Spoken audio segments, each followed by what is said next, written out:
This vast global economy, where millions of ships cross the oceans every day, thousands of containers move from one country to another.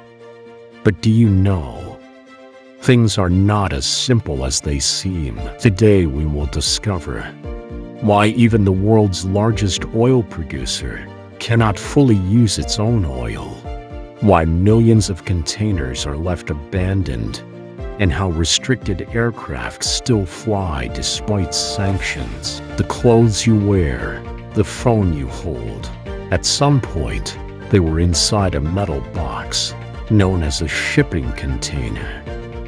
About 90% of global trade depends on these containers, especially China, which has become the factory of the world over the past few decades. Every year, millions of containers travel from China to the United States and Europe. But the real problem begins when they reach their destination.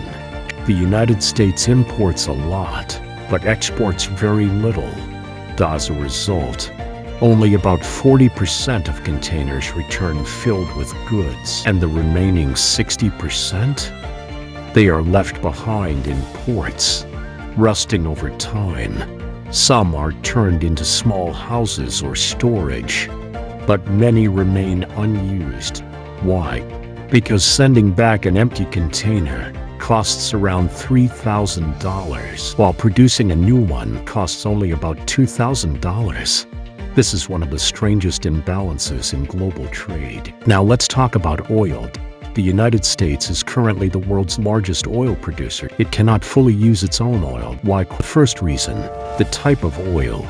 Most of the oil produced in the US is light crude oil, thin and less dense. But most of its refineries were built to process heavy crude oil, because in the past, the US used to import heavy oil from Mexico and Venezuela.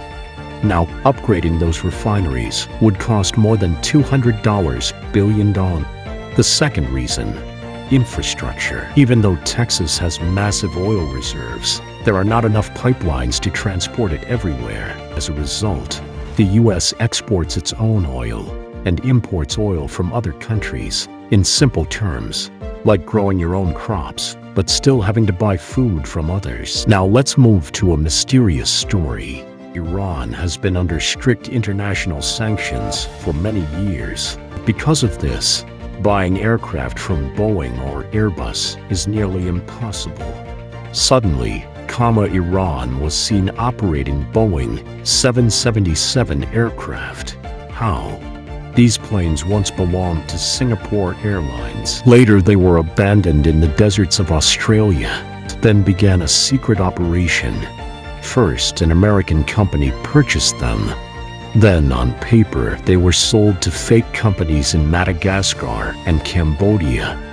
In reality, these companies didn't even exist. They were just fronts to bypass sanctions. Then the aircraft took off. But midway, they turned off their transponders and disappeared from radar.